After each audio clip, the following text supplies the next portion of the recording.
Session meeting to order. George, can you take the roll? Mrs. Bissell? Here. Mrs. Cobain? She is absent tonight. She's absent out of town. Mr. Miko? He will be arriving here very shortly. Ms. Stachek? Here. Mrs. Hausum? Here. We have 3 present, which is a quorum. Can we all rise for the Pledge of Allegiance?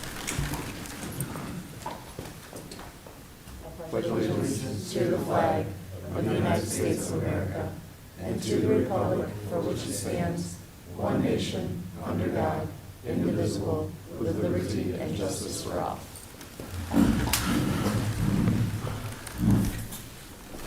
Next on the agenda are strategic priorities. Our district has developed and is currently engaged in a 3-year strategic plan which reflects the values, beliefs, and hopes of our students, staff, parents, and community. There are 4 strategic priorities to the plan: transforming teaching and learning, aligning staff and resources, cultivating culture and climate, and leveraging funding and facilities.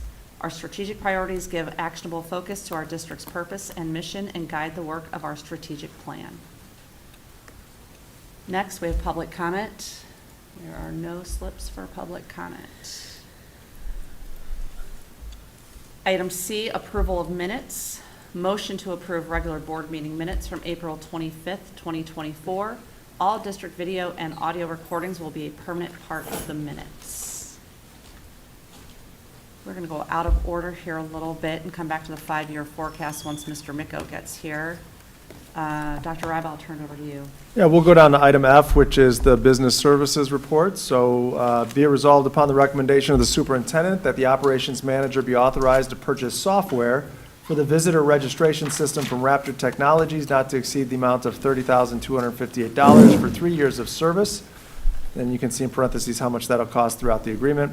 Funding to be from the safety grant AG fund in year 1, then funding will come from the general fund unless additional safety grant dollars are available, and this requires a vote. Do I have a motion? So moved. Second? Second. Motion by Ms. Stavcek, second by Mrs. Bissell. Any discussion?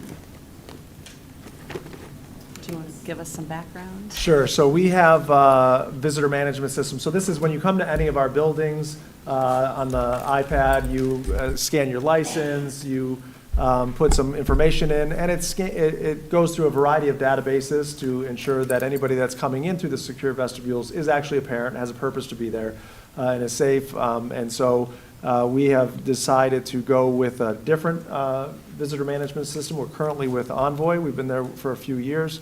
But based on some usability of it, Mr. Breckner has done research on 2 other products and felt like Raptor best met those needs. Raptor was a product we had years ago.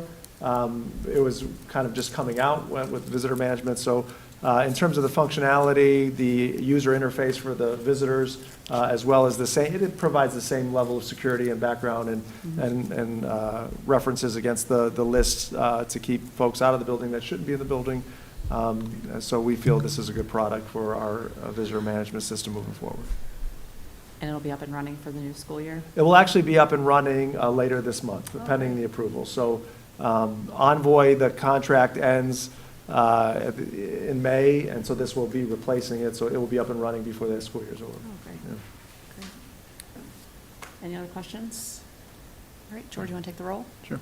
Ms. Stachek? Yes. Mrs. Bissell? Yes. Mr. Miko? Yes. Mrs. Hausum? Yes. Motion carries. Are we okay, Mr. Miko, if we just go through the business items, or you want to go back to the 5-year forecast? Why don't we finish the business items, Okay. and then I appreciate everyone's courtesy. When it's raining, 71 does not cooperate in any way, shape, or form. So let's continue, and then we'll come back to the 5-year forecast. Sounds good. So next, under the curriculum report, we have 1 item for potential graduates. So be it resolved upon the recommendation of the superintendent that the list of potential graduates be approved to participate in the Strongsville High School commencement ceremonies next Sunday on May 19, 2024. Final approval is contingent upon successful completion of all requirements for graduation, and the list is attached. The second item is a revision to a service agreement that was previously approved.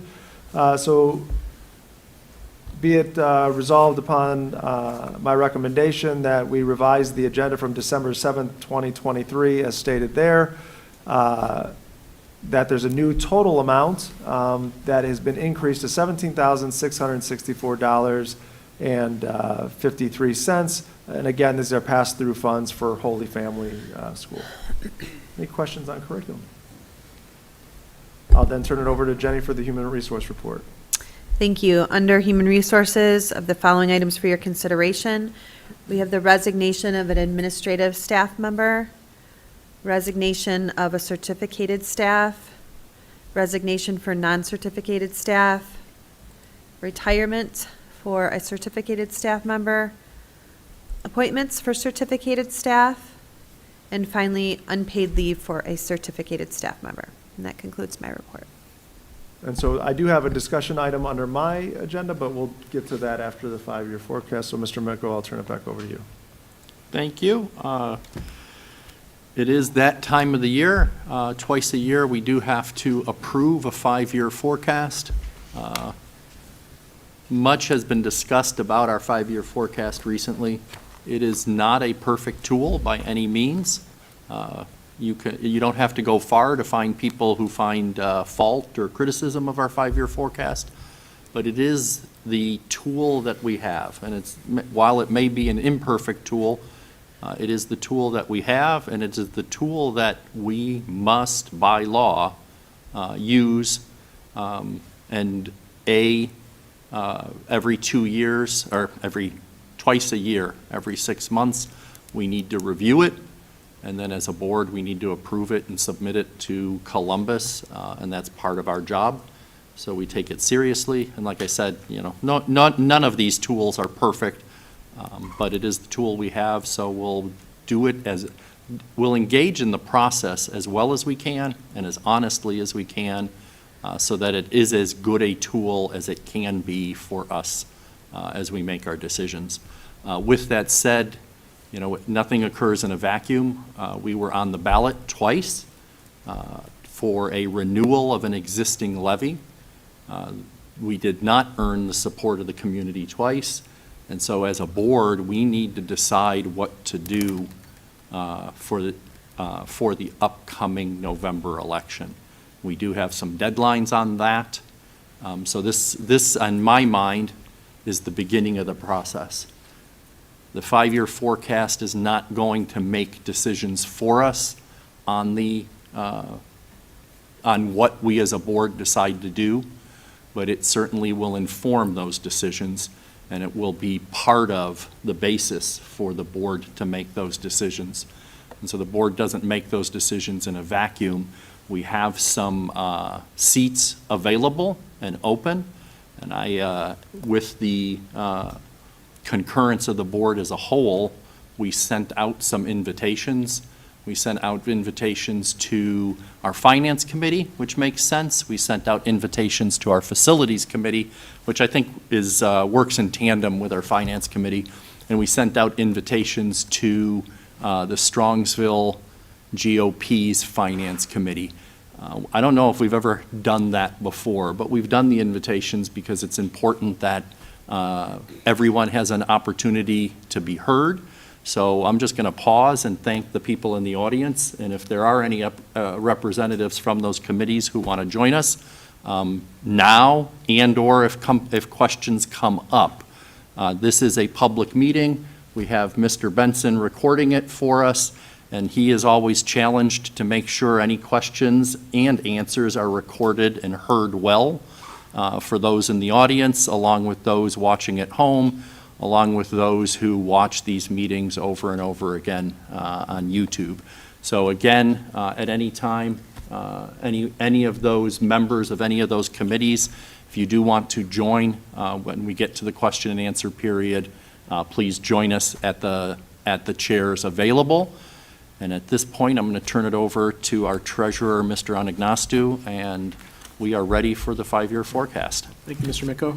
I am, if it's okay with the board, to go to the podium, just to get closer to the screen to point out some visuals.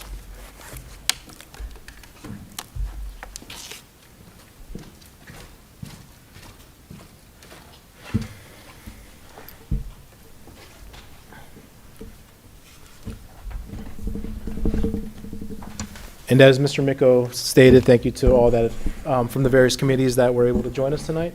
Looking for a productive meeting. As also Mr. Miko stated, the purpose of the 5-year forecasts and objectives are to engage the local Board of Education and community in the long-range planning and discussion of the financial issues facing the school district, to serve as a basis of determining the school district's ability to sign and certificate contracts required by the Ohio Revised Code, 5705.412, commonly known as 412 certificates, and to provide a method for the Department of Education and the Auditor of State to identify school districts with potential financial problems.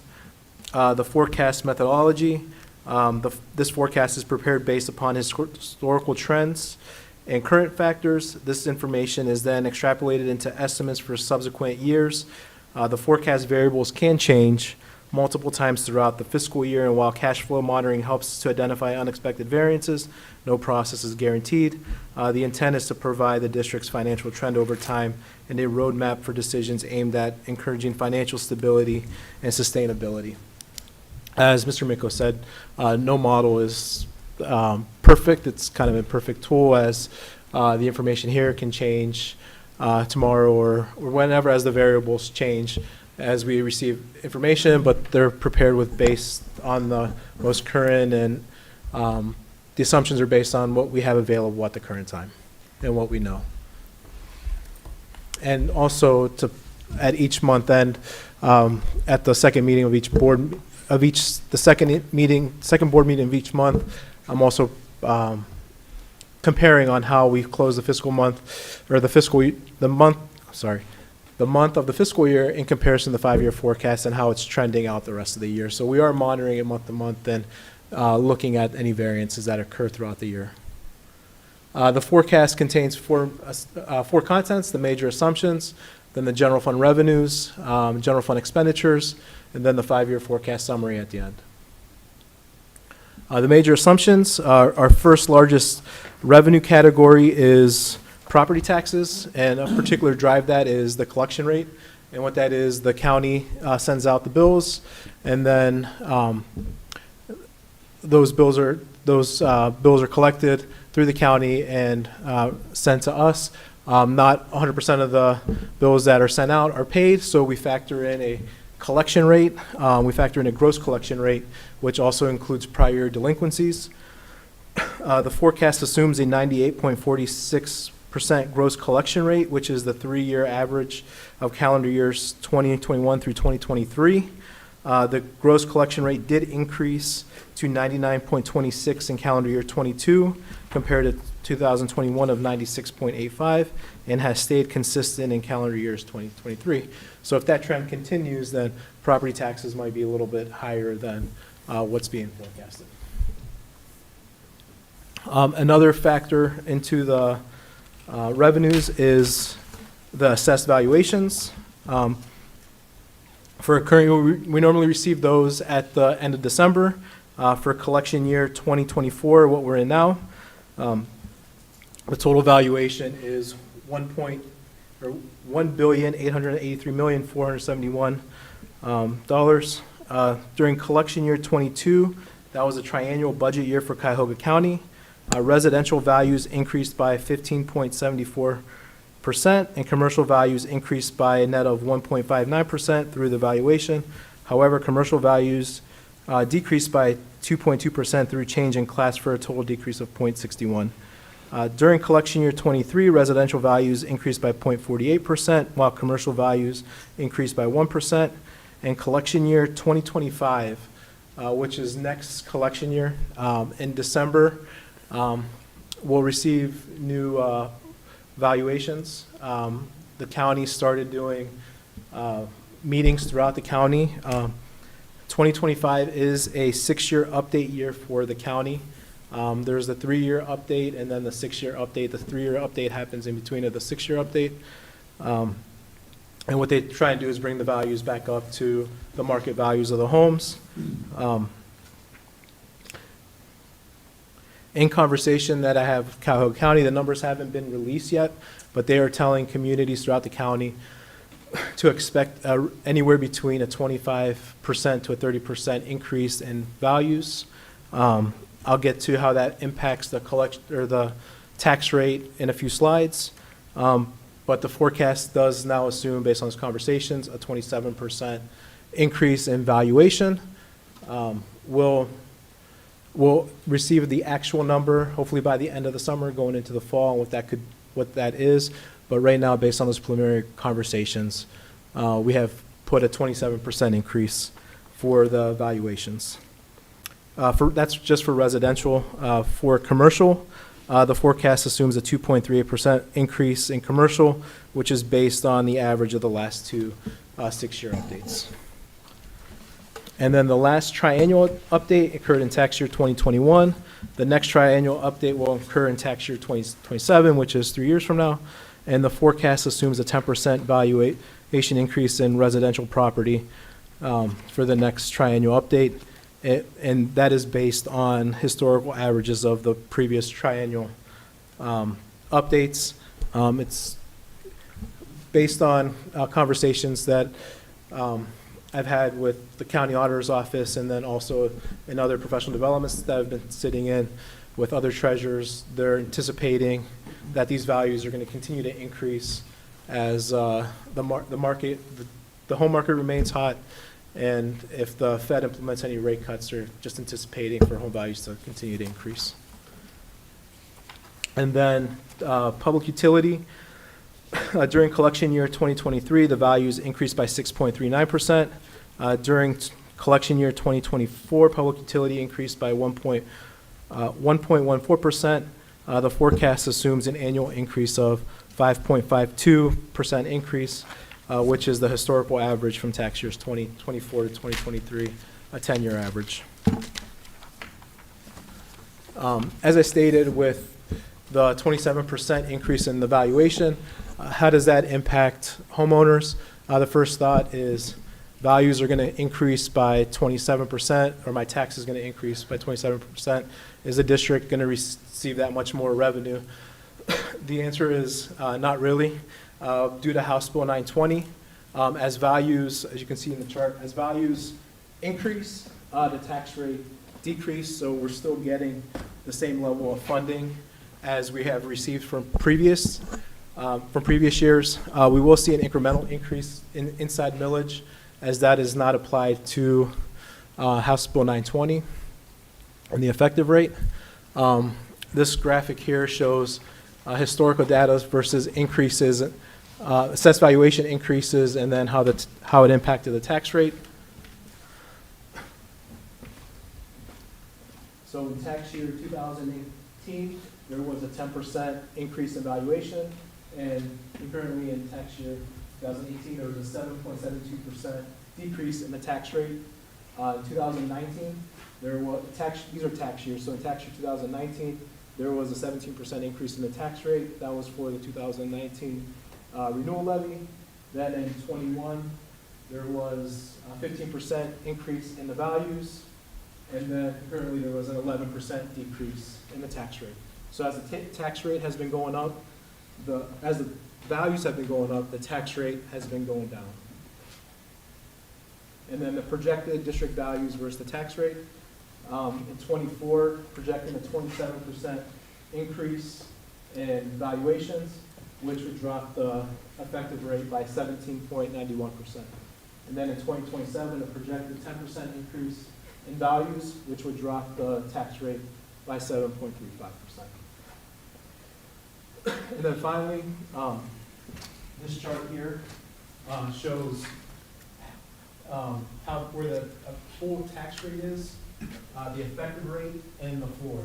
So what's important to note with House Bill 920 is as values increase, the tax rate decreases, but there's a floor where it can decrease too. So once it hits 20 mils, it can no longer decrease. At that point, as values increase, then it is a straight tax increase. Because House Bill 920 is no longer out of play. Where the district currently stands,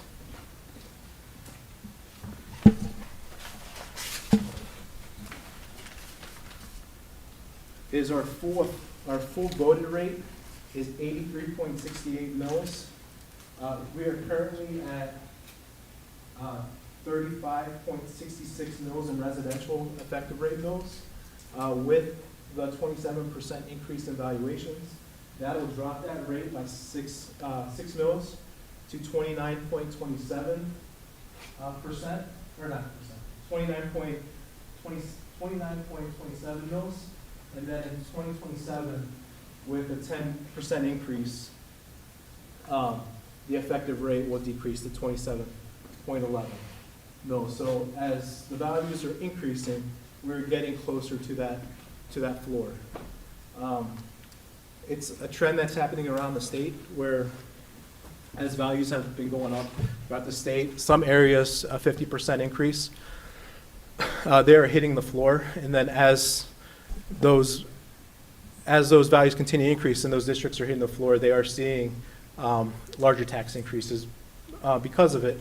They're hitting the floor, and that House Bill 920 is out of play. Right now, we're not being impacted, but we're kind of getting close to that. The gap is closing from where we are now to that 20 mil floor. Does that make sense? Clear as mud. I will share, and I think we all discussed this quite a bit. The issue currently affects rural districts disproportionately in the state of Ohio. And so if you go to any rural districts, this isn't just, hey, this could become something that's going to affect us 5-10 years down the road. This is a real issue happening right now.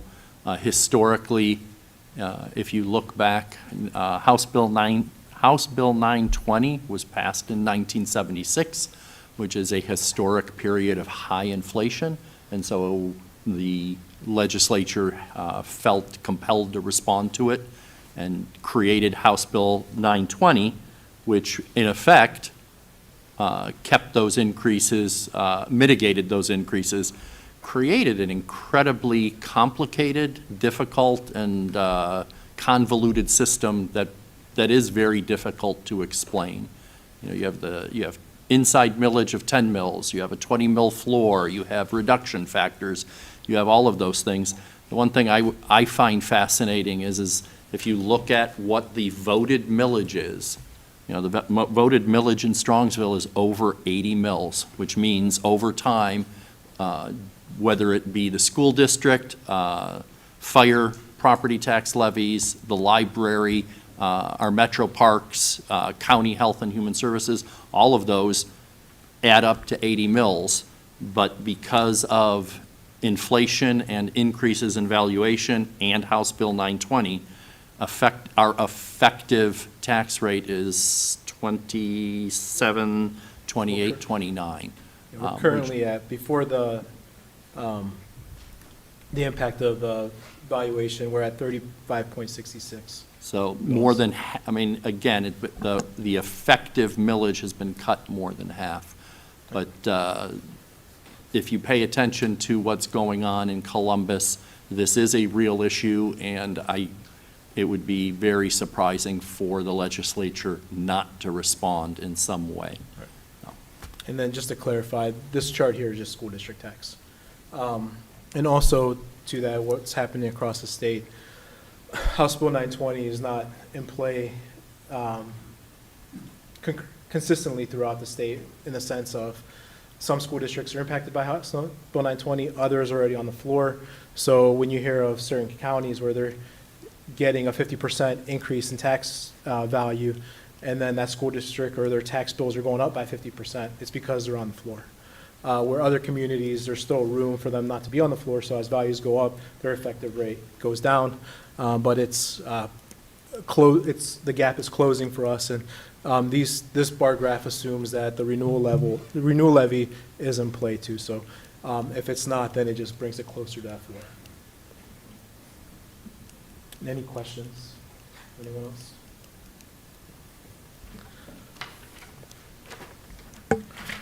Continuing with revenues, just keep this in there because it's part of the historical statements. The forecast assumed that in collection year 2022, commercial property decreased in assessed valuation by $42 million due to the sale of South Park Mall. During April 21, the mall was valued at the county had 181 million and sold for 57,000. Prior to the sale, South Park Mall filed a complaint with the Board of Revisions requesting a value of 60,000 or 60 million, a decrease of 121 million or 42 million of assessed valuation. Additionally, the forecast experienced a tax refund of 2.5 million in fiscal year 22, with the majority attributed to South Park Mall for tax years 18, 19, and 20. The reason I bring that up is when you look at the statements for those years, you'll see a decrease then an increase in the following year, that is the reason why. And then we have two renewal levies. The first one in May of 2019, residents approved a 5-year, 5.9 mil levy with the collection beginning in January of 2020. The forecast assumes the levy will expire in December of 31, 2023, and collections will continue through December 31 of 2024, which is this calendar year. And then also to point out, since the levy hasn't passed yet, the county is preparing as I stated in the last meeting with the tax rate resolution, the county is preparing our amended certificate this year with the levy expiring.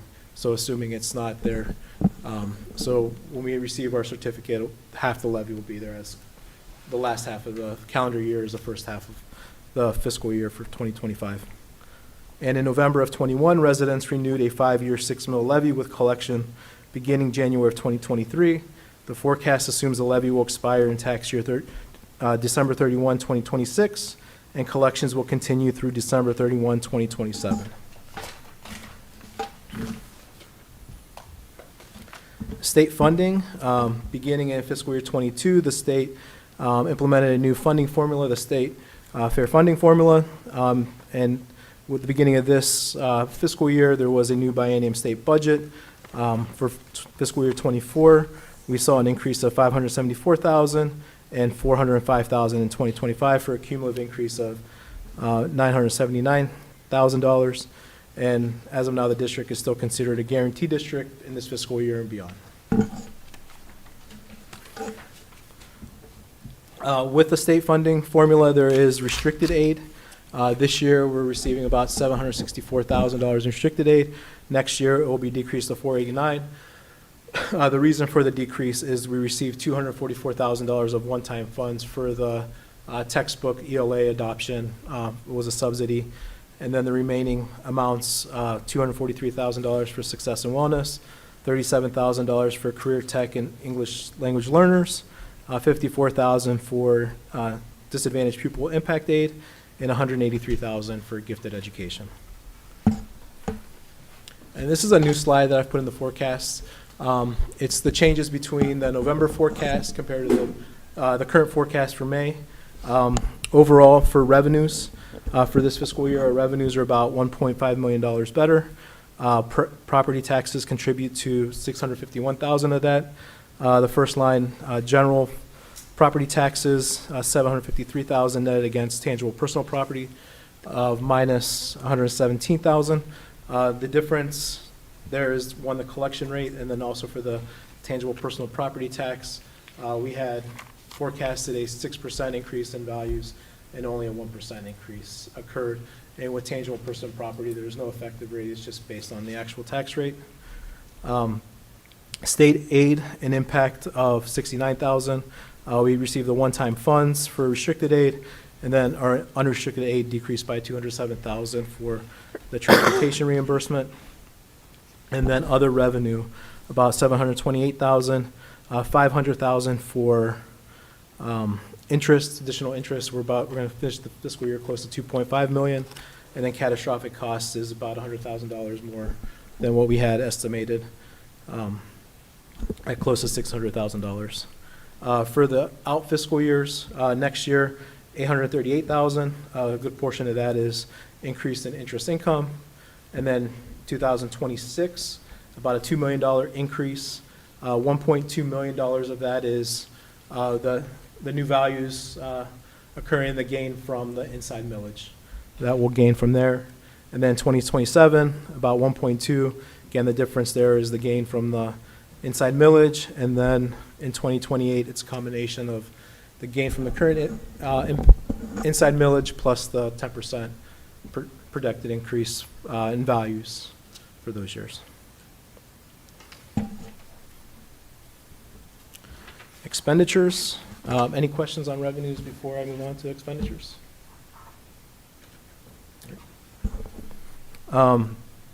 General fund positions, fiscal '23, we had 701 positions in the general fund. This year increased by 24 positions, and then next year it's anticipated an increase by 35 positions due to positions coming over to the general fund from expiring ESSER funds. Healthcare premiums, we had a 3% increase in fiscal year '21. For fiscal year '22, we experienced a 1.37% increase. For fiscal year '23, we experienced an 8.7% increase. For fiscal year '24, we received a 15% increase. And then just recently, we received our premium increase for next year. And some good news there, it's only a 3% increase. Originally was factored in as a 10% based on the 15% that we received this year. So that was a good savings to the forecast. For the out years, because of the volatility, we've gone 8%, and then we increased it by 10% due to the last 2 years where we saw an 8.7% increase and a 15% increase.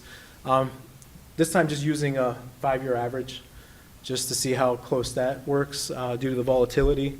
And that 5-year average is about a 7% increase. So that's what we factored in for the additional years, a 7% increase in healthcare. So hopefully it comes within close to that range, but it's just been volatile the last few years where we received the 1, then an 8, the 15, now down to 3. So the good news is the premiums are based on our claims. So it all depends on how we're running. We're putting measures in place to try and run as best as possible, looking at our plan design, also initiating some wellness factors as well. To have employees do more preventative care to find if they have any issues early on. But it's based on our own experience and our claims, and what I've seen is kind of a roller coaster. Sometimes it goes up, it goes down, and it just cycles. Purchase services, you'll see a decrease by close to $2 million in fiscal year '21 to '22, and then it increased again after '22. That was due to the implementation of the fair funding formula. In the past, we had to put the pass-through dollars that we received for charter schools and other non-publics. We received the revenue from state funding, and then through purchase services, we had to book the expense. So that's in the historical, but we no longer have to account for that. We did see an increase during '24 of $494,000, and next school year, we're seeing an increase of $938,000. Half of that is due to the mobile leases that the board approved that will go into effect for next fiscal year, and then also utility cost increase and increases for special education students that are placed in different facilities, as we've seen a few more students being placed. Materials and supplies is forecasted to increase by $1.8 million from this fiscal year, from last fiscal year. The primary reason for that is the textbook adoption that we approved at the last board meeting. $1.2 million of that was from the new mandate for the highly qualified instructional materials from the state, where we had to do a new ELA textbook adoption for elementary schools. And plus, our normal textbook adoption was about $800,000, which was about $400,000 more than budgeted. Last year, we did only spend $250 in textbooks, so part of last year's budget was carried over into this year. But comparing the 2 years, the increase for material and supplies is the textbooks. And then same thing with expenditures. What changed in the forecast from November to now? Overall, for this current fiscal year, about $136,000. Seems like a small number, but in different categories, it makes up the difference. Salaries is trending about $483,000 less, as I've been stating through in my monthly reports. We've had a lot of open positions throughout the year where employees have been or a lot of classified employees have been vacating positions. They have been sitting open, as well as we've had some leaves with certificated staff as well. Benefits, $313,000, which is correlated to the salary, to the open positions. Purchase services is only about $67,000 less. Materials and supplies, $1.2 million more, which is due to the textbooks. Capital outlay, about $20,000 less. Other objects, about $62,000 less, which is the county auditor fees. And then operating transfers out, $600,000 less. We had the transfer in there for the Kinsler HVAC, which will now be combined with the critical repairs that the Facilities Committee has been working in their plan. So that is just being put on hold, and a portion of that budget was transferred to the textbooks to use to pay for the textbooks. And then in the out years, next fiscal year, about a $256,000 decrease. Personnel services, about $499,000. We've had some retirees this year and replaced them with lower staff. There was a savings there. Benefits through all the years, the change in with the only 3% increase for the upcoming year had a cumulative effect for each year. So so that savings adds up each year, where next year we'll experience a $715,000 savings, then a 1.2, a 1.7, then a 2.3. Purchase services, $500,000 or $600,000 increase, which is primarily due to the mobile units and special education placements, and then also utilities increase as well. Materials and supplies, about a $300,000 increase. $200,000 is increasing the textbook budget based on what we've been experienced this year. Is the textbooks are costing us more, especially with a lot of the online licenses. They're just more costly than they were in the past. So any questions on the changes? All right.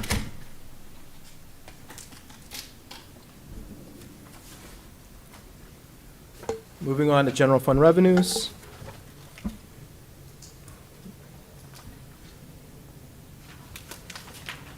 It's a nice bar chart, or a pie chart of our revenues. Our majority of our revenues, 73%, or $66 million, come from local taxes.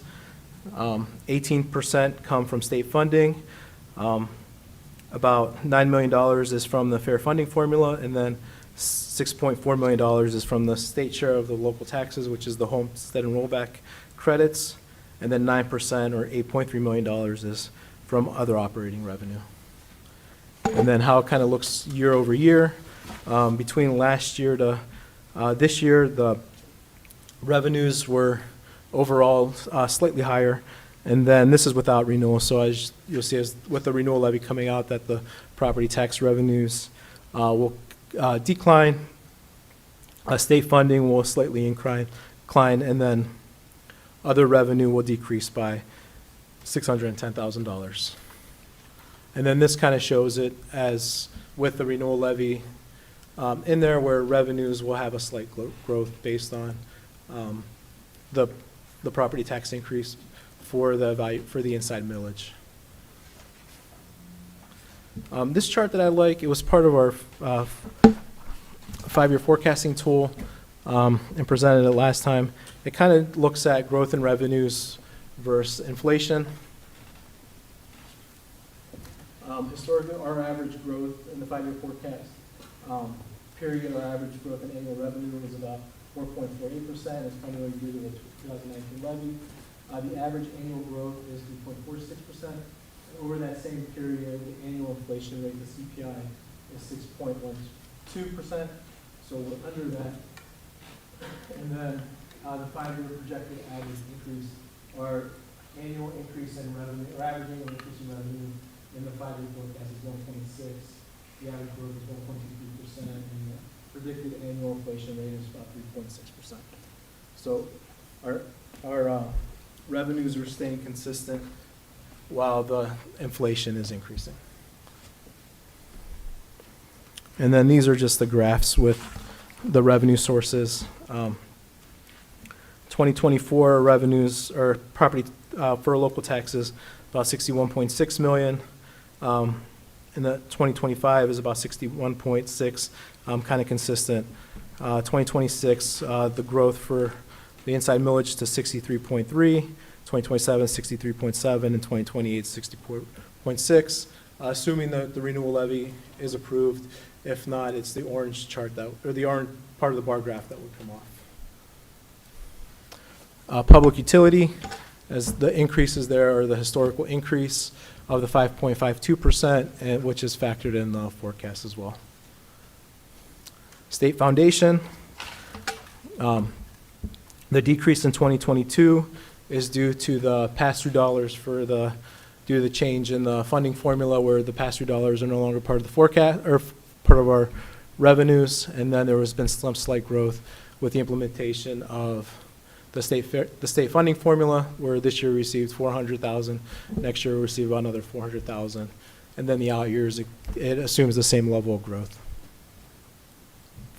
Restricted funds, those are the state restricted. The increase this year was due to those one-time dollars for a portion of the ELA reimbursement. The homestead and rollback, that's been pretty consistent. The renewal levy piece is the orange part of the bar graphs. Other revenues, those make up of preschool tuition, full-day kindergarten, tuition from other districts, interest income, sports pay-to-play, special education, catastrophic reimbursement, Medicaid reimbursement, and revenue and payment of lieu of taxes or TIFs.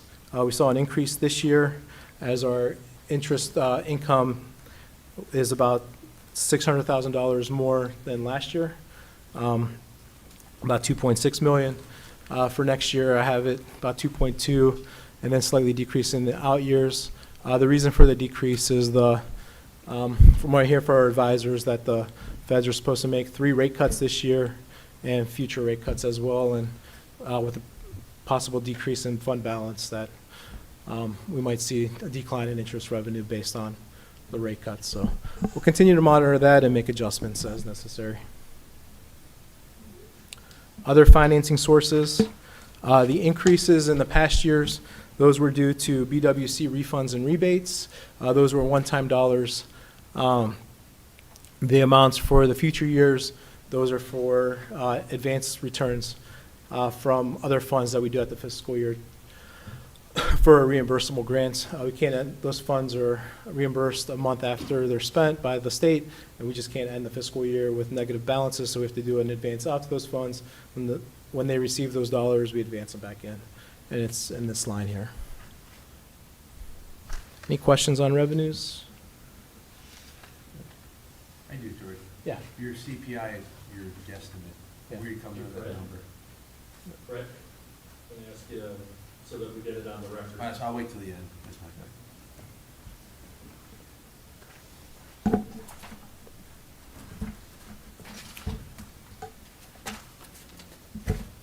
For expenditures, same bar chart. 82% of our costs is in personnel, $70.8 million. Salaries are $49.4 million, while benefits are $21.4. Projected purchase services are $7.5 million, and other projected expenditures are $7.8 million. Expenditures, last year were that light green bars, that's the $25 million transfer that we did to the 070 fund. Exclude that, as you will see, expenditures in each category have been increasing every year. Salaries have been increasing, benefits have been increasing, purchase services have been increasing. So every year you kind of see that same level of trend as the increase. Salaries, same trend last year. From 2021 to 2022, we saw 4.67%. In 23, we saw 4.03%, and this year we're seeing a 4.58%. Next year, about a 7%, which is a combination of the increases with the COLA plus the additional positions. In 26, about a 4%. And then 2027, 28, about a 2% as our forecast is based on the contracts that are currently defined. Now, as those expire, so it doesn't assume any new increase until those actually happen. Benefits, same trend.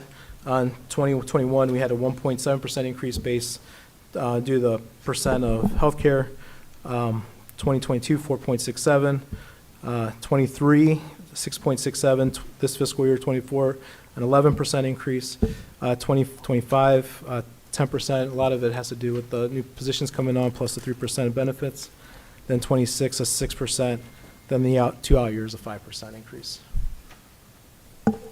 Purchase services. George, before you go any further, Yeah.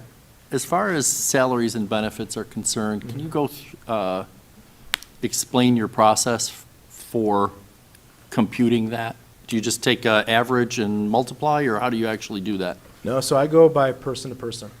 So I have I have 3 spreadsheets, one for each type of employee group, certified, classified, and administrative and leadership. And it's kind of like a position control almost. I get from Jenny's office all the positions that we have in the district, who's in those positions, what the positions are looking like for next year. If it's vacant, I'll put a placeholder for a vacancy. I have each person in there, I have them tied to the salary schedule. So each year, that person moves through the salary schedule that's impacted, that's moved within the forecast. The salary schedule is based on what's currently negotiated. So if each year there's a change to the salary schedule, that's already factored in there. If the person's moving a step, then they're moving a step. And then I also go through on what benefits they're on. Are they on family care, single care, or no health care? We have employees that opt out. And then also determining the rate. I take our current rate, and then I multiply that rate by now the 7%. So kind of come up with that premium for the next 5 years. So that person, so I have the predicted cost for that individual person to that level, then it's rolled up to these numbers. And so for example, benefits, you're assuming whatever benefits they have now, they're going to continue. Correct. You don't add anything saying, hey, we have a young staff, they're going to get married, they're going to grow their family or whatever. If they're single, they stay single for the forecast. They're married, if they have a family, they stay that throughout the forecast. Correct. Okay. Thank you. Because it changes. Some people go from single to family, others I've seen go from family to single, kind of go both ways. But again, you're not doing an average, you're not doing an estimate. You're literally going person by person and saying, for the next Literally. 5 years, this is where they're going to move on the pay schedule. We have an existing health insurance benefit, and we're averaging, currently, you said 7%. Yeah. And so you have that, and it flows through. It's not just saying, hey, I'm going to guesstimate that my wages and benefits are going to increase by this percentage. It's No, I'm a going through whole lot more exact. Yeah, I'm The going through all spreadsheet's 7. pretty involved. Yeah, I'm going through all 700 employees. When I'm doing the forecast, I'll download through our payroll system what benefit plan they're on, and then I'll go person by person to see if there was any changes, and same thing with salary. I'll download their pay rate and compare each time to see if there was any changes, as people could move columns. So I make those adjustments as well, but I'm looking at person by person and where they're currently at on the salary schedule. Do you do any predictions on education attainment? We do have a $200,000 placeholder in there in general, because that's been our average. So I don't have it by individual It's person, based it's on an just- average, saying every year Correct, in general. in general. What else can you share with us as far, because wages and benefits are 80% of our budget, right? Right. So the more rigorous we are with that calculation, the better we are. Right. Anything else you can share with us on how you come up with that number? Yeah, so it's really, that number is tied to every single person in the district right now.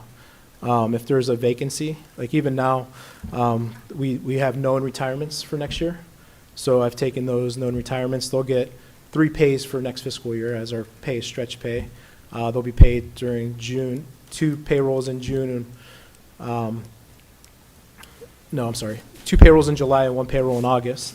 So those 3 pays will be carried into the next fiscal year, and then assuming that they're replaced with a new employee, when we have that, right now, we don't know who those employees are yet. So we put in a vacancy. If we do know who those employees are and we know where they're going on the salary schedule, I'll put them in there. But we usually, when we have a vacancy, I'll put about a BA5, and then assume family health. They might not take it, but that's the worst case scenario, is the family health. So I'll build those factors in, and then when we do the forecast in November, we'll actually know who those people are, and we can kind of plug them in. You were going to say something? Last question, your method, your system, is there anything you don't like about it? Or again, we No, don't it's have a pre- crystal ball. Is there anything you wish you would have better information on, or that's as good as I we mean, the only thing reasonably I can wish I have get? is throughout the year, we've had a lot of people that leave, for that either resigned or took leaves that create savings, so if I would know that in advance, but that's, like you said, you need a crystal ball to know that. Those people don't even know that they're leaving when we're doing this, so that's kind of the one unknown as we're doing this is, and Jenny could attest, is she doesn't know how many leaves she's gonna get throughout the fiscal year, or who's gonna resign, and how many openings that we've had. I think this year, my 9 years of the district, might be the most that we've had since I've been here. So. I and then appreciate filling it. those vacancies have been, we've had custodial vacancies open, that save's been carrying on for months. So same thing with transportation and other positions as well. And then also throughout the year, I think at the middle school, we've added aides throughout the year too, due to the needs and the staffing needs that are occurring there. And then the other thing that we don't know right now that could impact the forecast in November is based on staffing, based on student needs, on what enrollment's looking like over the summer, are we going to need to increase positions for either special education, intervention specialists, or elementary school based on class sizes? So those are kind of like the unknowns that we don't know, but we go with what the information we have now. Thank you. So, yeah. I mean, it is, to kind of wrap it up, it is a pretty intensive process that takes about a couple weeks for me to go through when I'm doing the forecast, to go kind of person by person to see where they're at. So, and the board knows that, and when we take the time to say thank you for all the hard work, it's because you're not just saying, hey, I'm gonna do a 4% increase, or I'm gonna average it and then just take the current number and increase it. Right. You're getting a little more laser focused. The price is the time, Right. which we thank you for. The benefit is I think we can we can feel safer about the decisions we make based on those numbers. Right.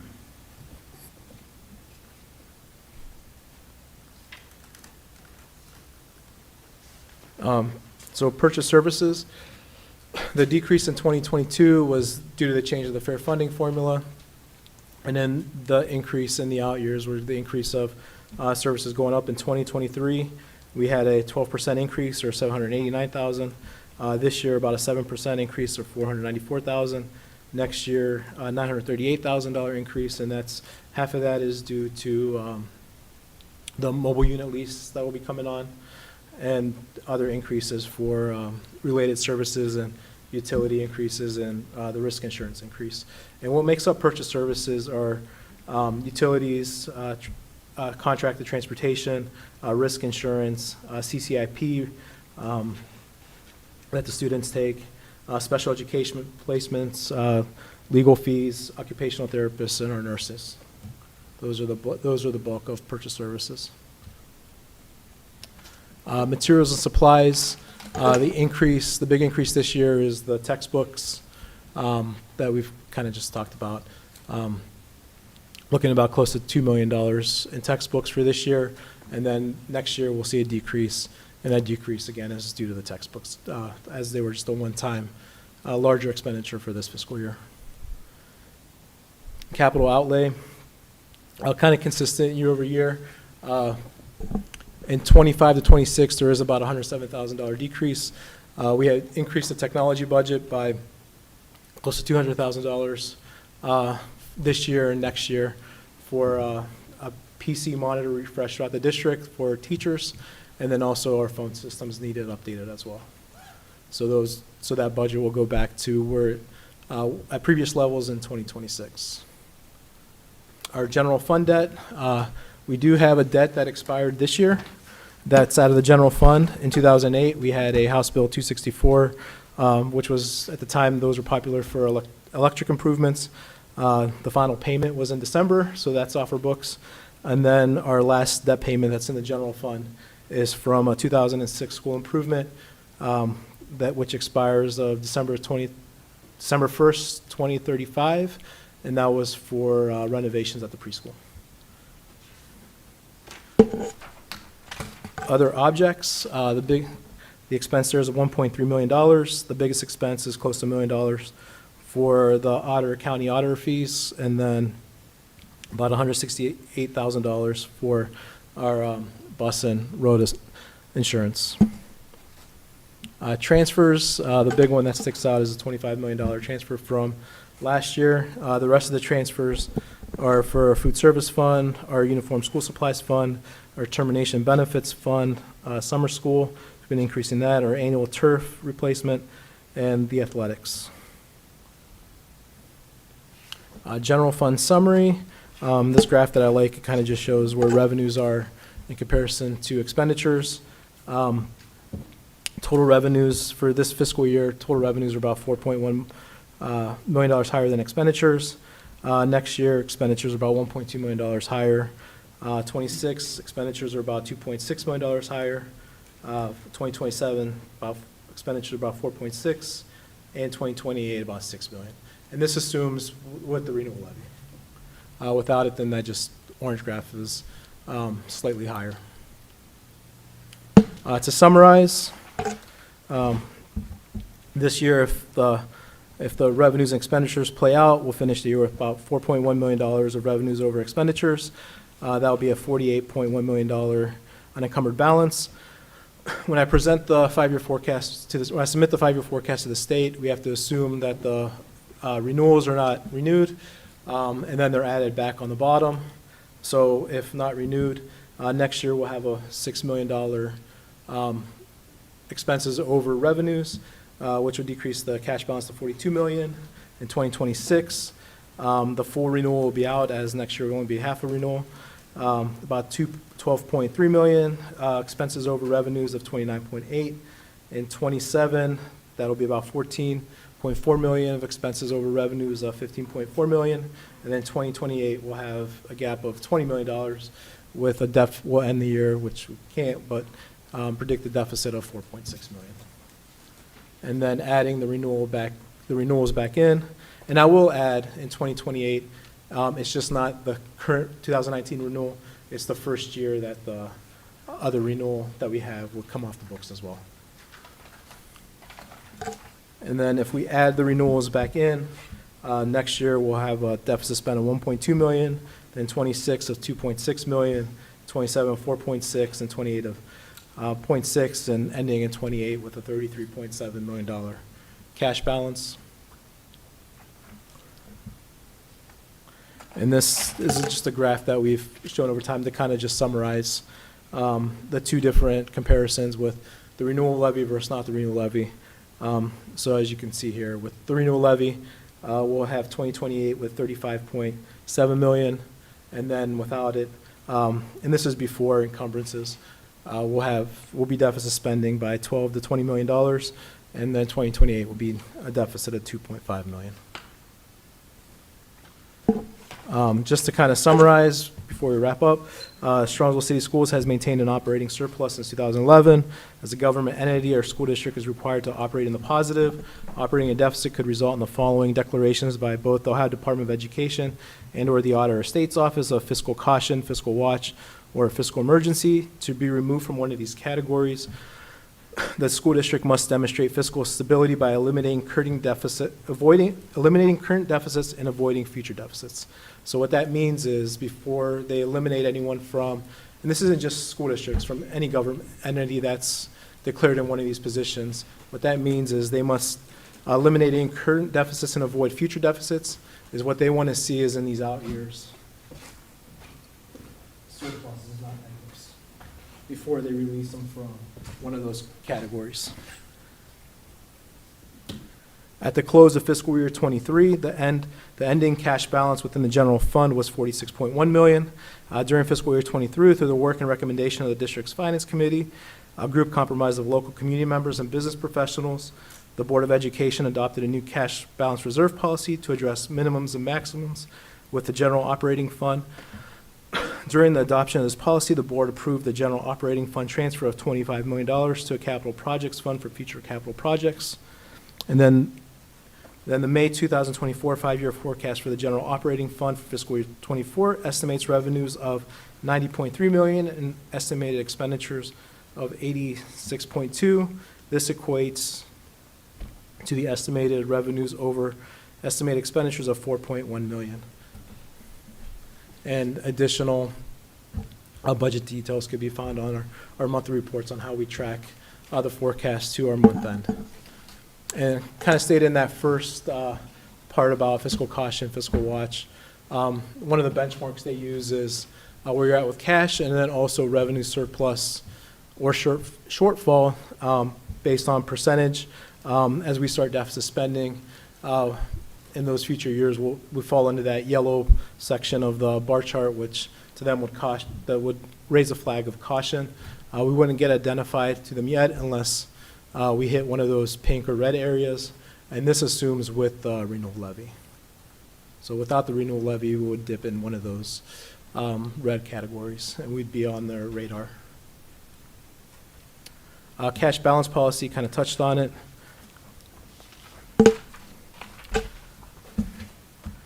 The board believes that maintaining a cash reserve, unencumbered, unreserved balance of 90 days of operating expenditures is necessary in the interest of sound fiscal management.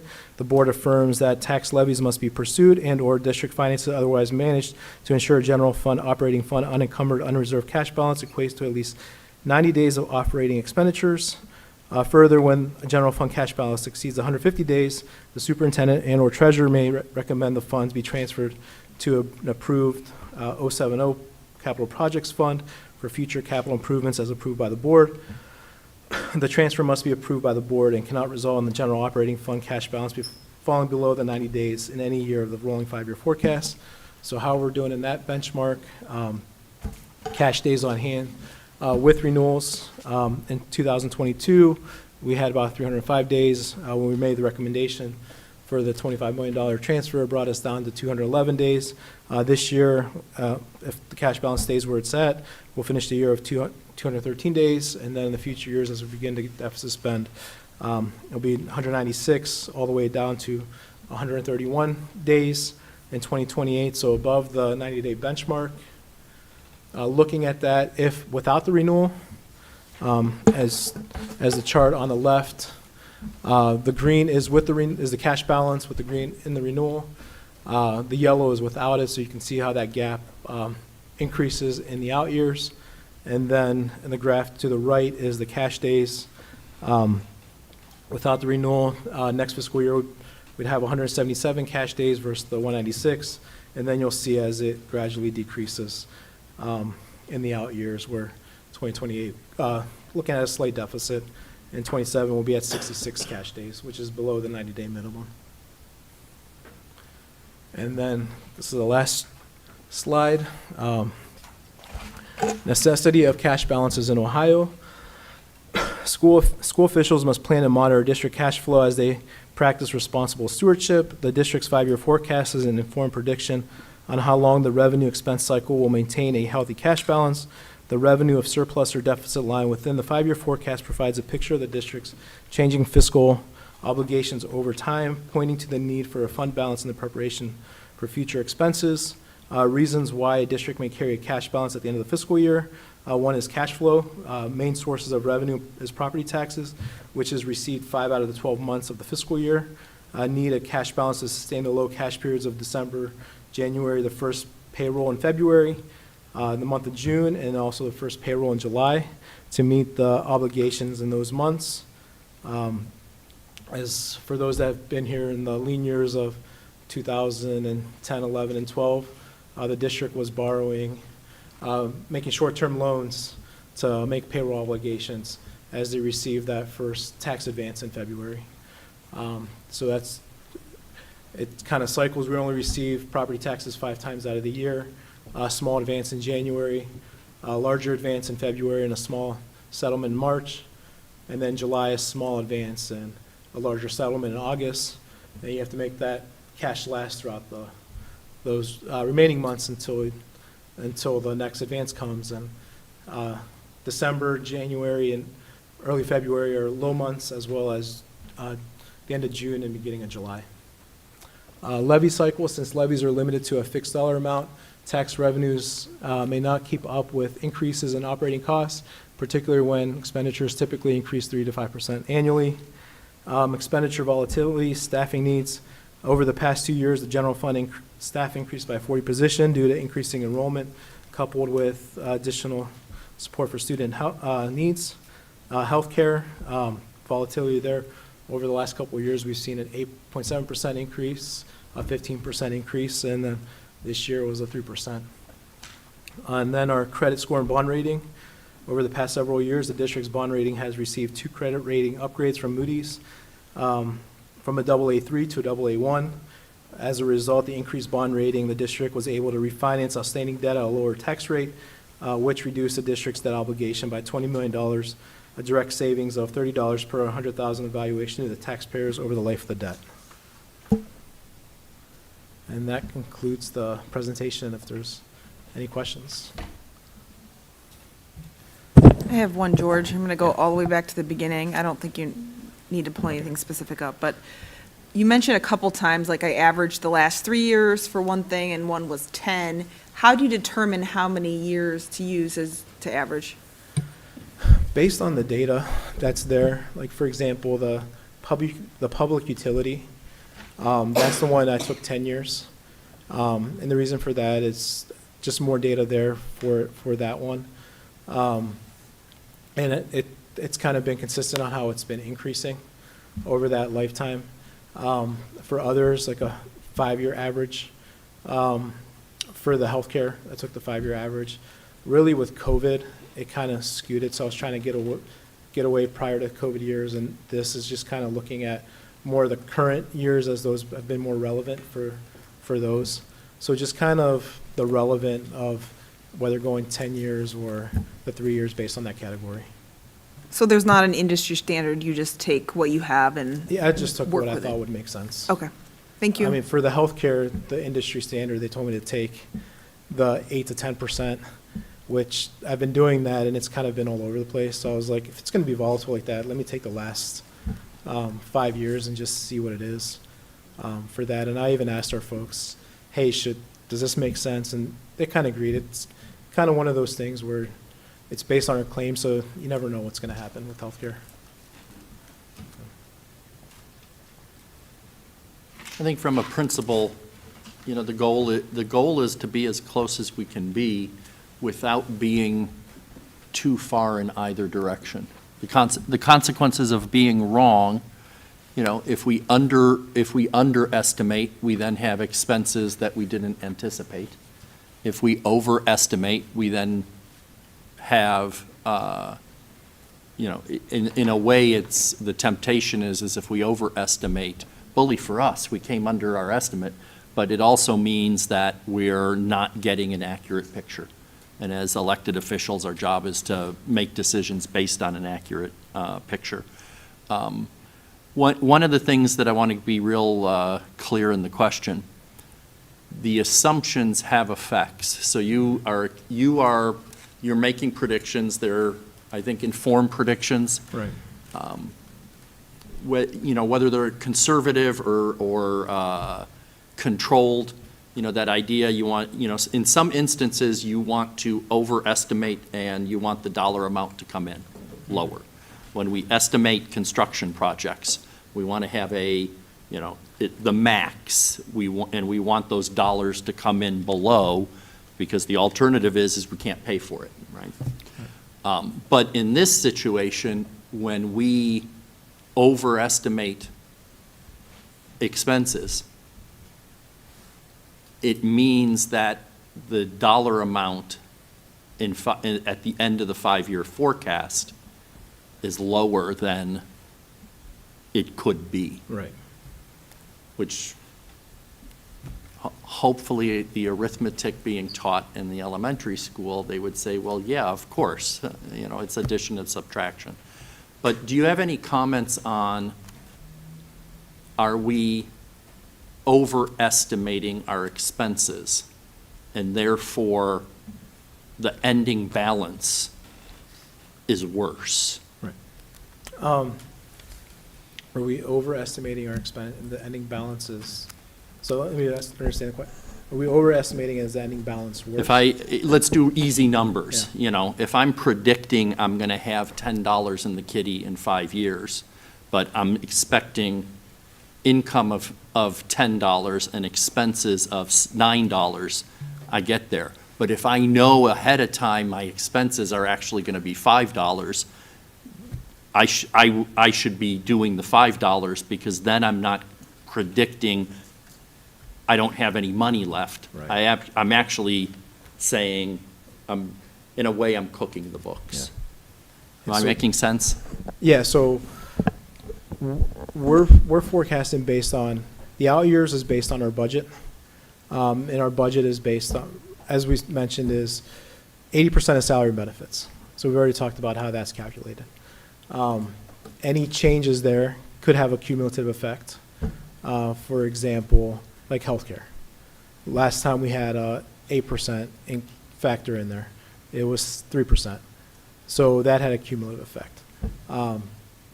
Year over year over the 5-year forecast. For the purchase services and the materials and supplies, for this year, it's based on how we're trending out the rest of the year. The next 4 years is based on our budget.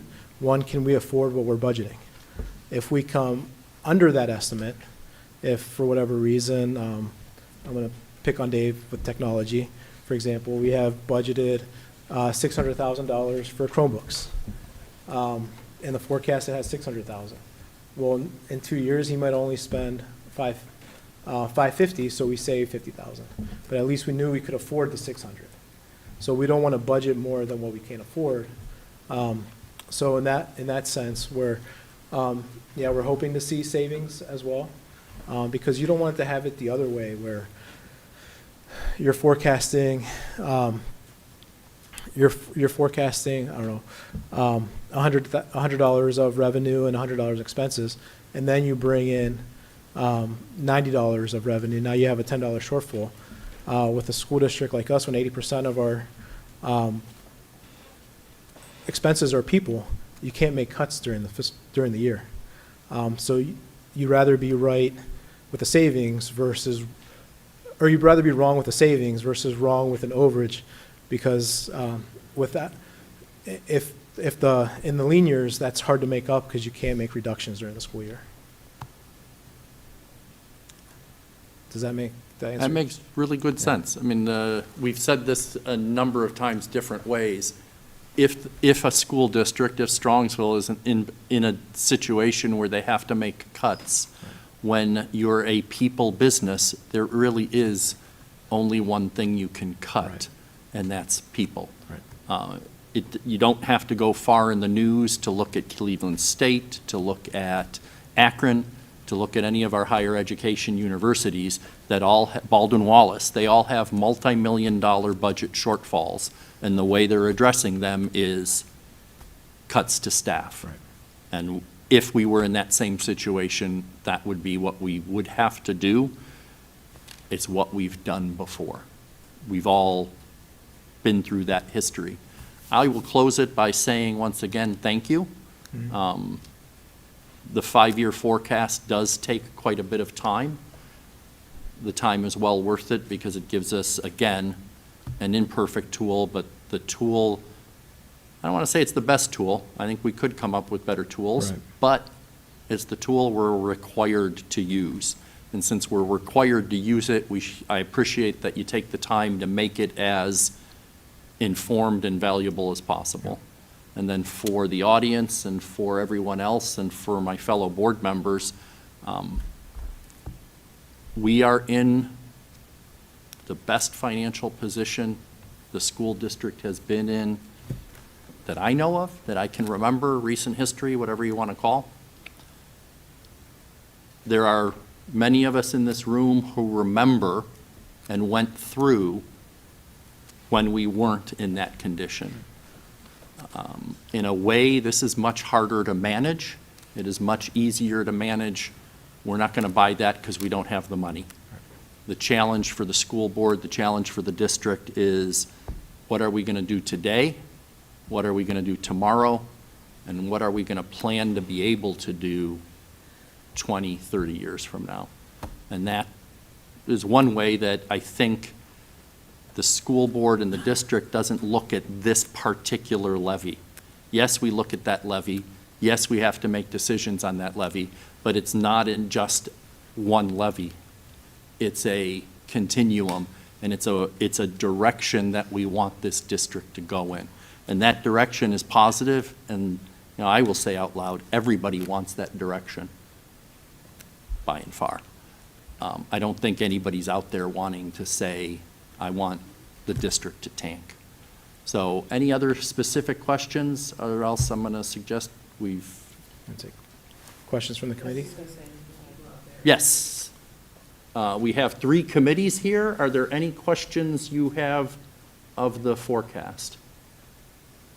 So I will say that our normal practice has been for the Finance Committee to get a advance copy or an advance review of the 5-year forecast, but because of time and wanting to have this conversation in a wider audience, we pulled that Finance Committee forward. So I want to thank the School Board Finance Committee for making the time to join us, and we will close the 5-year forecast discussion.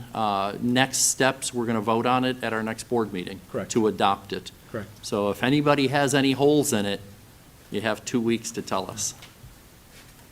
Thanks very much, George. Yep, thank you for everyone for being here. Appreciate it.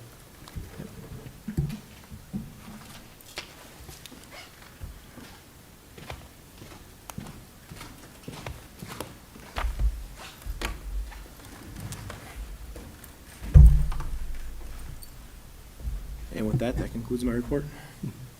Thank you, George. Next up, are we on master planning discussion? We are. Thank you, Mr. Miko. So yeah, we want to continue our discussion from last meeting about our master staffing plan. As a reminder, we spent 4 or so months collaborating with our staff, looking holistically about where we're at, what we need, and where we want to go. And we've divided a staffing plan to look at current positions we want to maintain, positions we want to add next year, and then there's a couple other categories that will be maybe add in the future, different concepts, as well as things that we're not interested, ideas that we were not interested in at this time. So last time, the board gave clear direction on maintaining the current positions. And so what we want to do is loop back. George, if you can click on the Add Next Year tab. I've already previewed these for the board last time, and just to kind of give context to what is on the screen. These are all of the positions that I am recommending to the board that we add next year, positions or adjustments to current positions that we have.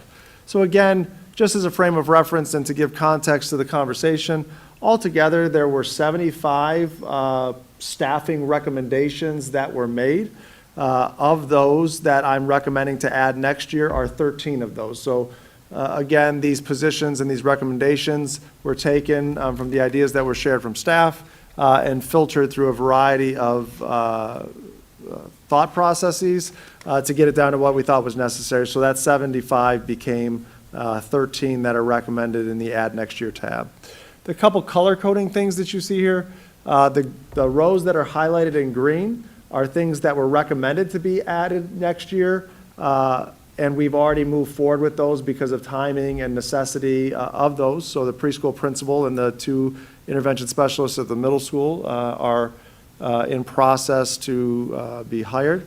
The white cells, those are the unhighlighted cells. Those are ones that I'm going to need direction from the board on, and they're just unhighlighted because the cost is significantly less than some of the other positions, as well as just as adjustments to days to be more efficient and effective, address the needs that our staff doing the work is suggested would be beneficial for efficiency and effectiveness considerations, and we also agree with those recommendations. The ones highlighted in blue are similar, that these are ones that the board has to give direction on. But they are either new positions, and therefore they have a little more of a cost to them, or, for row 10, although that's not a new position, it's got, row 9, although those are not new positions, those are additional hours, but because of health benefits, based on those hours, that would bump them through, it has a more significant cost than other ones. So I just kind of highlighted the blue and the unhighlighted ones differently for you. So what I would recommend for the board, I've highlighted all these positions in the past. If you want me to go into any more detail this time, I'd be more than happy to do that. But what I request from the board at this meeting is if there's positions that you feel comfortable that we can move forward with, I would like that consensus to say, hey, Cameron, here's the ones we feel good about. Go ahead and do the work to make it a reality. If there's ones that the board is completely not supportive of, we don't have consensus for that, then I think it's good at this time. It's early May, mid-May. If we're not going to move forward, now is the time to know. And I'd appreciate that clarity of this is not something the board's interested in at this time. And then the middle category would be if there's anything that, hey, we're on the fence with, we're not sure, we'd like a little more information or details, please let me know and what those details are, and I can get those to you, and we can make decisions at a future meeting. So, Mr. Miko, with that, I'll turn it back over to you for discussion. Does anyone have burning questions? I just have one. With the office support, the clerical one, if we're adding these days, does that change the contracts in any way? For the ones that we're adding the days, so there's a couple different ones that are there. So this is a process, when you take a look at, and Jenny, jump in if I say anything correct. When you take a look at adding days to positions, there is an HR process that we have to go through with the union to adjust that position. And we've done that in the past for certain things. The only one that this really wouldn't impact is, let me see here, is row 5. So row 5 would be one where we would have to decide, is this something we want to add these days to every secretary no matter what? That would be the same process of we'd have to go through some HR processes with the union to do that. If we're just saying, hey, you can work these additional days with administrative approval via timesheet, that would be different. And that's, I've surveyed the building secretaries, and there is variability in what they feel that they need. So based on the direction of the board, I could figure out either a specified number of days that I think that would be beneficial for all, or via timesheet and administrative approval for those additional days. Mm-hmm. Do you have a preference? What would make it work better? What would make it work better is the principals being able to work specifically based on building needs, and that they would be able to collaborate with their secretary to say, here's what I think is needed.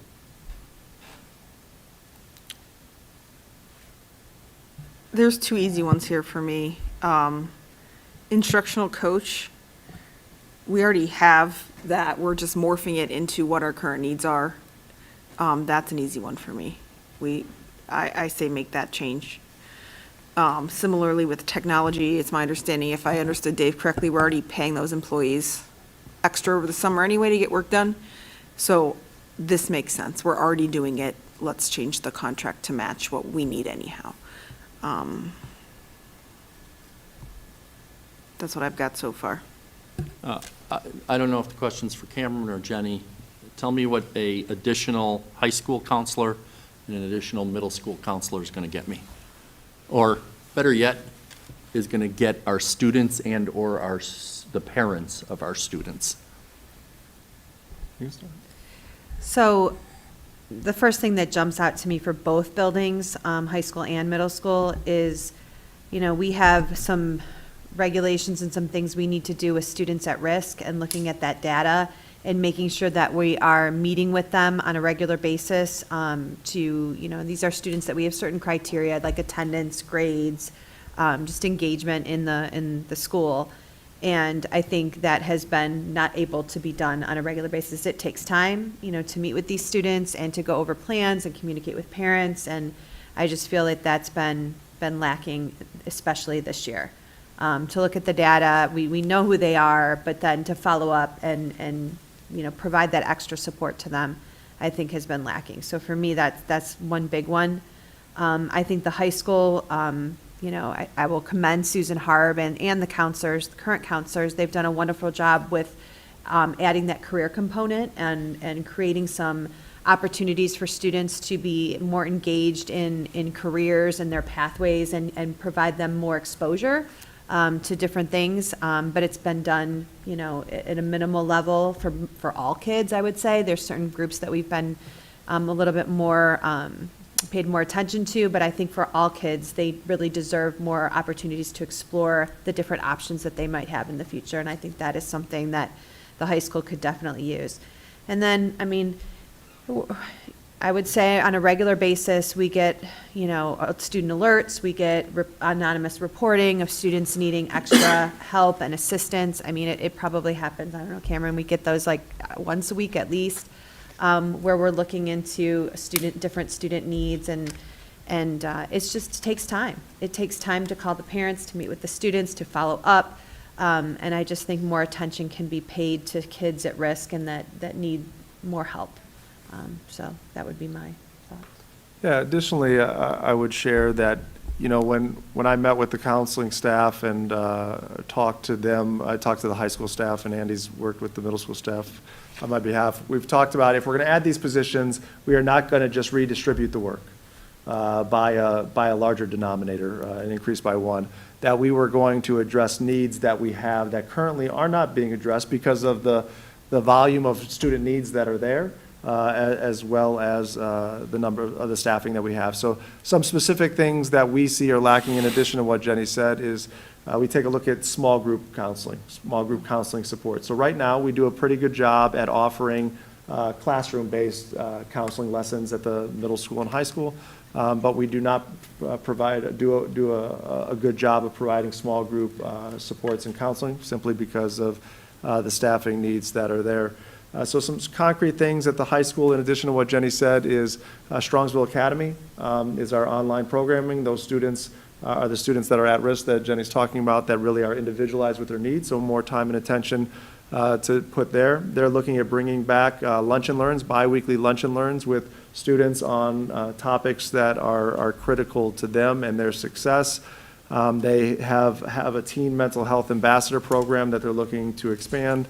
And then again, they used to have study tables. They used to have trainings for teachers, Naviance, which is our kind of career and college pathway program. The success plans are the official terms of what Jenny was saying with the kind of the record keeping. So those would be additional things that they're not able to do simply because of the staffing levels. At the middle school focus, again, in addition to what we've shared, would focus heavily on how we can support student mental health needs and student behavior at the middle school through the various tiers of Tier 1, Tier 2, Tier 3, as the board knows, those levels of students that need that behavior support, as well as supporting students that are on 504s, the success plans, as we've talked about. We have social workers that are at the middle school and high school, providing more collaboration and coordination between those parties. And one of the things that's become more complex is coordination with outside therapy agencies and students that are getting private therapy. And we've got to create a better bridge between outside of school services and in-school services for the fact of how are we speaking the same language, and how can we best support the student and have a collaboration there. So those are some of the ways that the counselors would be used that are directly going to impact students at both buildings.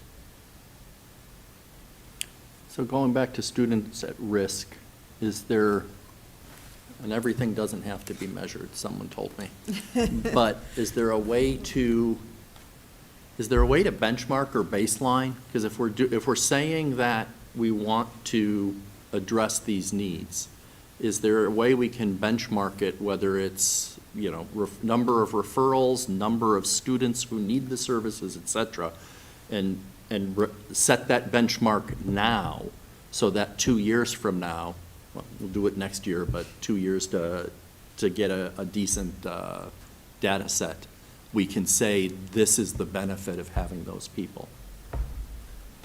Yeah, I think when we take a look at the student success plans, there's a variety of criteria we use as to why a student would be placed on that plan. And it's academics, it's test scores, it's attendance, our behavior, some of the key factors. So yeah, I think one of the things that I would suggest is let's take a look at the students, the criteria for being identified as a student at risk. Let's take a look at ones where we want to provide some targeted areas of focus. Like, for example, at the middle school, attendance is a challenge there. As we take a look at our habitually truant rate, it's more significant at the middle school than any other building. So we could say, hey, we are going to provide these services through the additional counselor in collaboration with the building and the administration to try and address and get our attendance rate better. So, when we're talking with human beings, it's not a direct correlation, right, between everything, but I think those are things. Build a theme, have somebody to oversee it, let's target our interventions and supports to try and improve globally in an area, and we could see, do we have less students on success plans because of attendance needs moving forward? As well as, I think it's an important piece of it, and not to get into the weeds, but when you take a look at attendance needs, there's a lot of reasons why a student may or may not be attending, and a lot of those needs, I think, could be supported by a school counselor. Some things you can say X will result in Y. Yeah. And I don't want to be too cavalier, we already have state indicators, we have a 5-year graduation rate. If we can do something to bring that down, that benefits us. I don't want to assume anything. Yeah. You're the ones that are closer to it. But I think it behooves us to say, we're predicting the additional people will aid us in this. Because the converse is, we all have anecdotal stories in the news of, whether it be a social worker, and the problem with the social worker is their caseload. They have to manage, whatever it is, 500 people. Mm-hmm. You can't possibly do your job managing 500 people. But that's not the situation we're in. We've already said we're not spreading the existing load. We're addressing new situations. Mm-hmm. So I think I think it would be useful and relevant to me to have, let's set that benchmark so that we can see, are we having the effect? Mm-hmm. And then the only other one is to give some thought to whether it's these specific additional counselors or the counselor team in general, but how can we help parents? We're very focused on teachers, we're very focused on third parties, but I think we should be, if time is that issue, let's focus on how do we help something as simple as communicating with parents. Can we use these new counselors to do that? Sure. Yeah. Anybody else have any general questions? So to guide our discussion. I have one more. Of course. Educational aids, so this is the first of the two. I can't see what line it is at the moment. It says increase positions to 6.75 hours. Can you just remind me of what they're at now?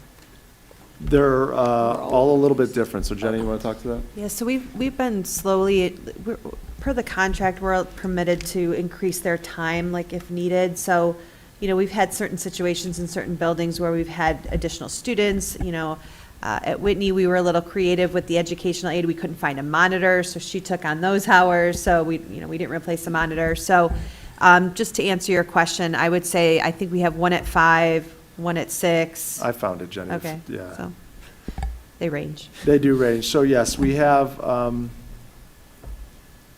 at 5.25, one at 6.25, one at 6.25, another one at 6.25, and one at 5. Okay. Thank you. Yeah. So the difference is, once you become a 6.5-hour employee in our district with our contract, there's a different benefits level. So if you take a look at those hours and put them in context, 6.75 hours gets you to be there the entire student day.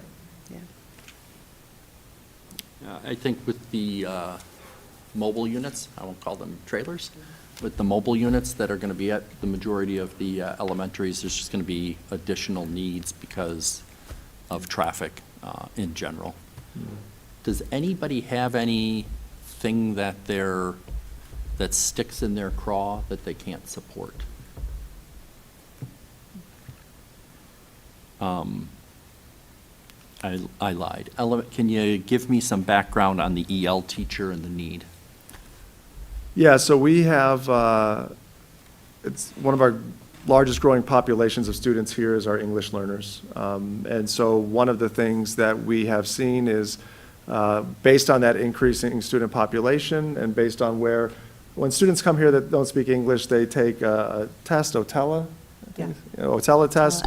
And they range on a number scale, I think, from 1 to 5, from, emerging English speaker to, just learning, non-speaking, or just learning the language. So based on that, we have to provide certain services to support students.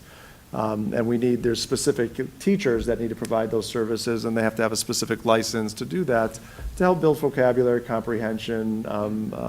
So it's interesting to note that our EL teachers do not speak or are not translators, right? They teach students the foundations of language and how to understand and recognize the English language, and do that in acclimation of the class. So what we are seeing is our caseloads. If you take a look at it, our current EL teachers have certain caseloads at the elementary level, and those caseloads are being maxed out based on current needs, and therefore that's the recommendation for the additional positions. So if you bear with me for a second.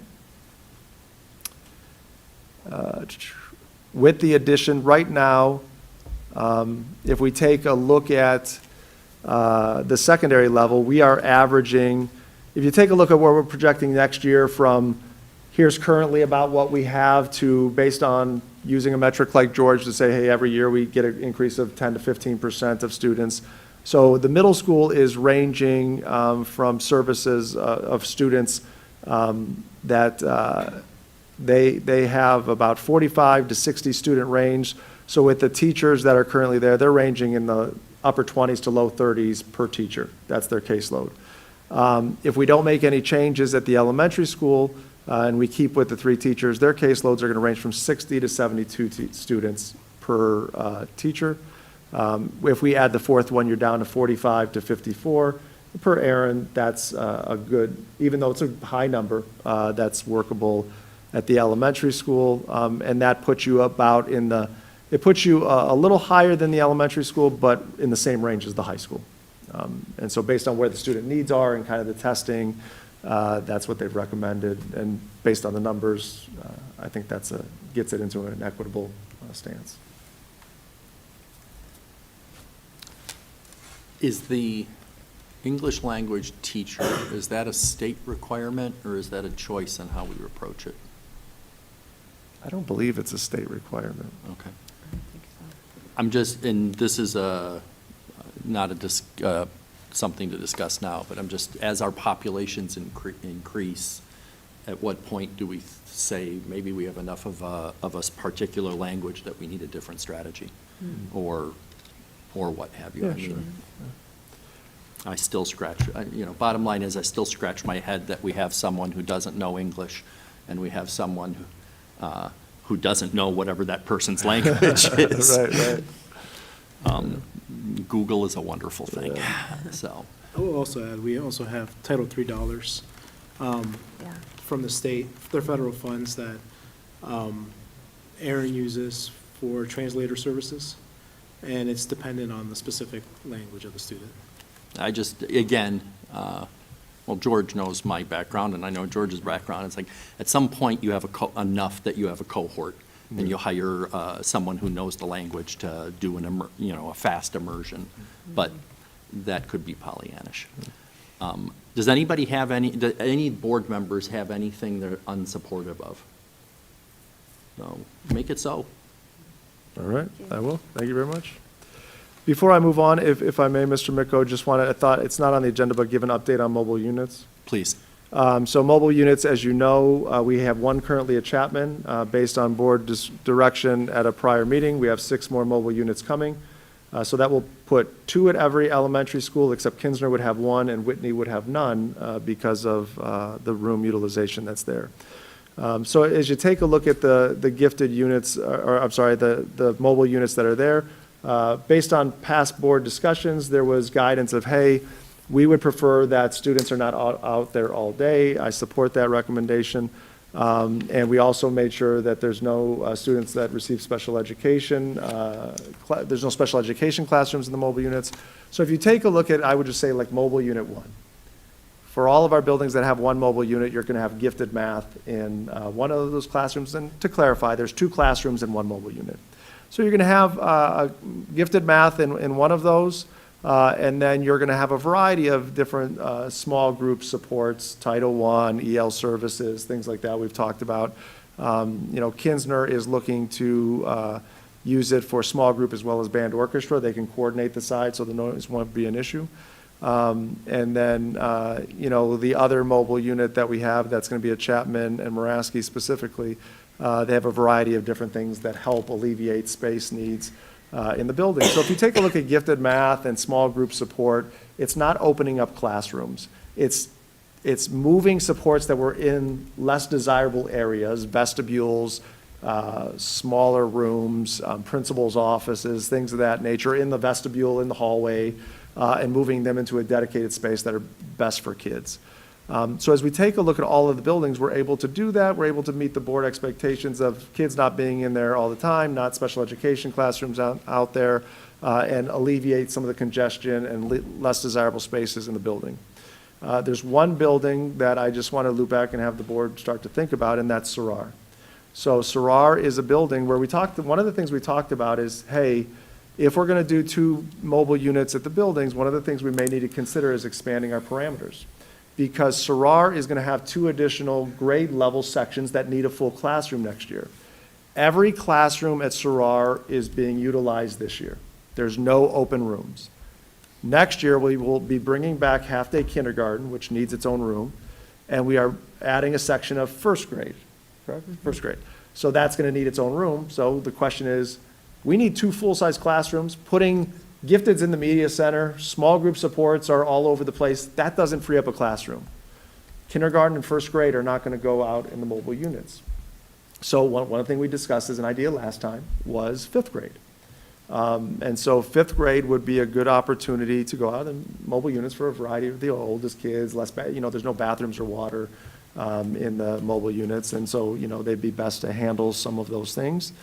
And so if you take a look at Sarar, putting 2 5th grade classrooms out in 1 mobile unit opens up 2 classrooms in the building. That gives us the space that's needed.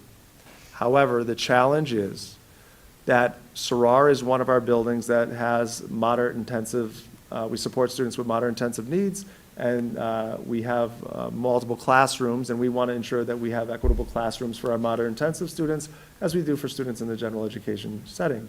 That's been a little bit challenging this year. One of the things also that we have to look at is, if you take a look at supporting the needs of all kids, as well as our students with disabilities, a sensory room is a key aspect, and we have them in a lot of our buildings, all of our buildings that have moderate intensive needs students, but having adequate space to utilize that is also necessary.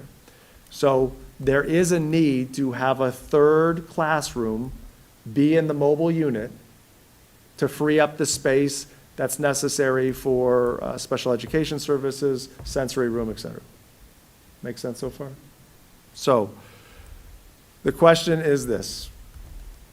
So if that's going to be the case, I understand nobody wants to be out in the mobile unit, right? I mean, it's a nice classroom. We're going to do a virtual, kind of a virtual tour of them so people could see. But I understand, hey, 5th grade, let's go to the mobile units. It's not that exciting of a thing to finish off your elementary career. But somebody has to go out there to make room for the needs that we have in the building. So we have 3 5th grade sections at Sarar. There is the option of putting all 3 5th grade sections in the mobile units. There's a variety of positives to that. There's a variety of negatives to that. As you take a look at the average 5th grade schedule, that would put the average 5th grader would be in the mobile unit for about 2 hours at a time. Then they'd come in for their special. 2 hours at a time, they'd come in for lunch and recess, and then 2.5 to 3 hours, you're back in the mobile unit before you end the day. So you also have to think about the organization within the school, right? So you put the 3 5th grade classrooms out in the mobile unit. They're all next to each other. They all switch classes. They're all out in the same area. You say, okay, well, maybe we have 1 class, and this is what we originally talked about, right? You have 1 5th grade class in the building, 2 out in the mobile units. That way they're in the building more than they would be with all of them out there. You then have to look at, okay, the mobile units at Sarar have to be in the place they're in because of electric and because of the gas line on the other side. So then, that side of the building over there is kindergarten and first grade, if I'm going by memory. If we don't put fifth grade somewhere in that vicinity, then we've got travel time and going through the buildings. And so those are just some kind of internal moves. So what I would share with the board, if you want to have any discussion now, we can discuss now. If you need to think about it, think about it. But we need 3 grade level classrooms to be out in the mobile unit. That's the only way that it's going to work at Sarar. Let me put an asterisk on that. That's the only way it's going to work if we don't adjust internal spaces in other ways, you know. There are options that are out there. When you take a look at big spaces, there's options of what do you do with the media center? What do you do with the gym, but that's the lunchroom, or the multipurpose room. So those are really the 2 spaces that you could look at. Could we put classrooms in there if you wanted to? But that's kind of a, hey, that's an option. But in terms of if we want to use those spaces as intended, we want the multipurpose room to be for lunch and for physical education. We want the media center to be for the media center purposes. Then 3 classrooms have to go outside. And within the parameters, it's 2 fifth grades and somebody else. And probably that somebody else would be a 4th grade. Or 3 fifth grades out there. So those are things. I've had to expand the parameters of the board a little bit just because of the practical considerations when you take a look at each individual building. I'm within the parameters for Chapman, Kinsner, and Moraski. Sarar's the one where I'm going to need some board direction or consensus on, or just, hey, Cameron, figure it out and go do it, whichever of those you prefer. But wanted to give an update, and Mr. Micko, however you'd like to proceed from here is your discretion. So it wasn't fair to try to, I mean, this is very recent, so when Cameron and I discussed the topic, I'm like, we need to discuss it. We need to discuss it in a board meeting because we need to let, if nobody else know, the parents of the current 4th and 3rd graders at Sarar, but mull it over and follow up.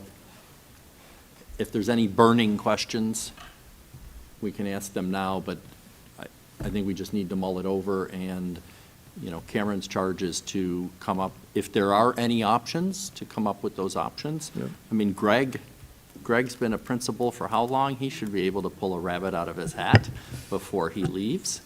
Because the poor new principal, oh boy. But And just for the public and for the board, Emily, who's the new principal, and Greg have worked hand in hand with this. So it was important to Greg and to me that she came into a situation where she was a part of the process. So they have been working diligently and providing a variety of options. I was just going to offer, Cam and I chatted yesterday, and one of the things I asked him to look into, and I'm eagerly awaiting, the response was, what happens if we move the media center out to a trailer? Is there enough space to make 3 classrooms? That does resolve, at least for 1 year, a potential of putting all the 3 outside. So just one option we hadn't considered yet, and I want to make sure we eliminate all of them before we move forward. And I think that, you know, I'm glad to hear that Greg and Emily are working together, and that we know that Emily's going to inherit this as her introduction to Strongsville City Schools. I would just share that, you know, with the public, you know, obviously we're doing everything we can, but at some point there are no good choices, but we will make them in concert with the parents to make the best bad decision we can make. So hopefully that's a nicer way to say it. So, thank you, Cameron. Thank you, and that concludes my report. And I've lost the agenda. Consent calendar, I believe. We did Raptor. We did potential graduates.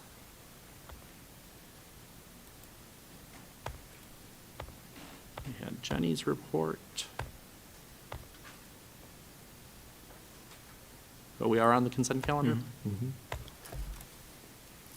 Action by the Board of Education and adoption of consent calendar at this point of the agenda means all items appearing in this agenda denoted as type action, which constitute the consent calendar, are adopted by one single motion unless requested otherwise. Do I have any otherwise? Hearing none, do I have a motion? So moved. Second? Second. Motion by Ms. Stavcek, second by Mrs. Hausum. Any discussion? Hearing none, please take the roll. Ms. Stavcek? Yes. Mrs. Hausum? Yes. Ms. Bissell? Yes. Mr. Miko? Yes, and the motion carries. Board of Education other, do we have any board others? Hearing none. We do have reason for executive session on the topics of, To consider the employment of a public employee, to consider the discipline of a public employee, and to prepare for negotiations or bargaining sessions with public employees concerning their compensation or other terms and conditions of their employment. do I have a motion? So moved. Second? Second. Motion by Ms. Stavcek, second by Mrs. Hausum. Any discussion? Take the roll. Ms. Stavcek? Yes. Mrs. Hausum? Yes. Mrs. Bissell? Yes. Mr. Miko? Yes, we will enter into executive session at 9:05. We have no anticipation of further business. I do want to take the time to thank the members of our audience for attending, especially the members of our Finance Committee, our Facilities Committee, and the Strongsville GOP Finance Committee. We do our work best when everyone's paying attention and can offer their insights, so I thank them for that. And I thank the public for watching, and have a nice evening. And on Sunday, we have commencement, or no, a week from Sunday. No, I have a commencement on Saturday. And, oh, good call. So a week from Sunday, May 20th, we have, 19. I'm all over the place. May 19th, we have commencement. And as Haley pointed out, our next board meeting, which is always one that I think is fun, is our retirement celebration, and I look forward to hearing Jenny tell us about all of our retirees. It's Thank- my birthday that day. Do you have a pizza party? Yes, we can. Yes, we can. Thank you for your attention, and have a nice evening. Pizza party at